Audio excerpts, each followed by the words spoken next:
Sox were 60-102, ended the season on a high note in Washington, taking 2 out of 3. 𝗪cie Smith, perfect game into the 6th inning. But there's some breaking news. As we are showing you here, the White Sox announced today they are out. They will not renew the contracts. They're out with pitching coach Ethan Katz, who's been a member of their organization since 2021. Hitting coach Marcus Thames, first base coach 𝗬𝗎𝗓, catching coach 𝗕𝗓𝗓. Also, Sergio Santos, the AAA manager, he has been let go. Tough one. And Grady Sizemore, remember him? Mm-hmm. He is a Former guy coach who of the will White Sox. be going from the bench and offered a role in the organization in 2026.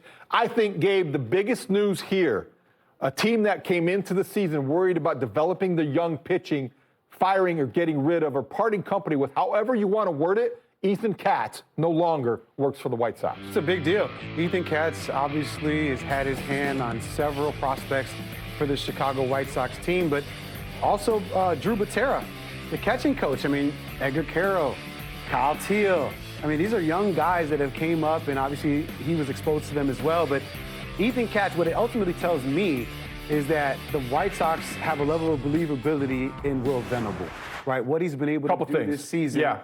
And say to themselves, you get a longer leash now. You get to choose who you want to be. I like that. As opposed to inheriting players. And without a doubt, Venable earned that respect. He inherited Ethan Katz, and I did wonder how that would go. This suggests that maybe Venable had in mind somebody else to bring in. I also think this, when it comes to the White Sox pitching infrastructure, from the lowest A level through the major leagues, Brian Bannister, as a director of pitching, is the guy who is charting the course. I think it is his philosophy. These are his decisions. And I don't want to overstate it, but I do think when you have Brian Bannister at the top of your hierarchy when it comes to making big pitching calls, you feel pretty good about it. No disrespect to Ethan Katz. He came to the organization, had the relationship with 𝗏𝗏 𝗠𝗏, certainly went through some difficult years and some difficult times. But the young pitchers that the White Sox needed to develop this year, if we're honest about things, did not develop at the rate maybe they expected. I don't know if that's all on him,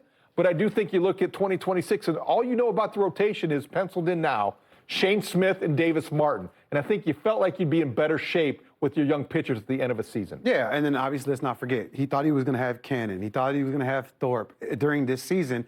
I mean, these are names that, of course, you're not necessarily able to affect and change and coach for that matter. Then when you're thinking about the young guys, you know, Schultz, guys that are not able to come up to the bigs. Haugh Smith. I mean, there's a lot of names there that are still in play for the Chicago White Sox in the upcoming season. So it's going to be interesting to see who not only Bannister, but Venable brings in to coach this new crop of pitchers. Because they will be the hands-on pitching coach. They will be the one who says you need to do this or helps them work through hitters, prepare for scouting reports for teams. And I think that's going to be a very important role. And I think Venable will have help. It'll be a collaborative effort. It's the one thing that we can say about Venable as we evaluate his first season as a manager. He has been a tremendous communicator. He's been a guy who has not been, he has not succumbed to the pressure and to the losing. And I think you see the same guy every day. That's a compliment to Venable's character and his temperament. And I think he'll go into this decision, which is a big one, picking a pitching coach, no small task, but he'll make the right decision because he has a process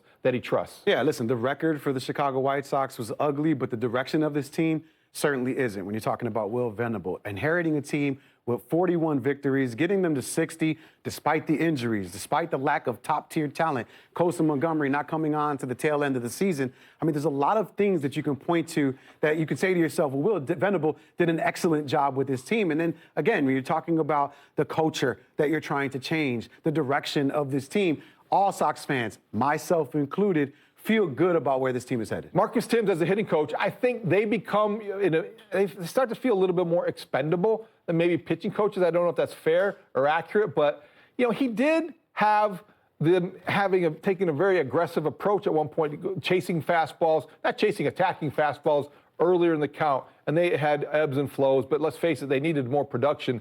And 𝗏𝗏 Montgomery's power surge, having 21 home runs after being called up July 4th, I don't know how much credit the hitting coach gets for that, as much as it's just 𝗏𝗏 Montgomery really figuring things out quickly. I'm sure he'll put that on his resume. Yeah, and he'll work again. Of course. He's got a good reputation in baseball. These things happen. I'm also very curious how Grady Sizemore lands in this organization and what role he will play, because it was clear after he stepped in as an interim manager, a lot of people supported him for that job. He stayed in the dugout. They're going to keep him in the organization. Maybe he just wants to get away from the everyday grind, but keep an eye on where he lands in the White Sox organization. Good brain to have in the organization, especially with all the young guys for the Chicago White Sox.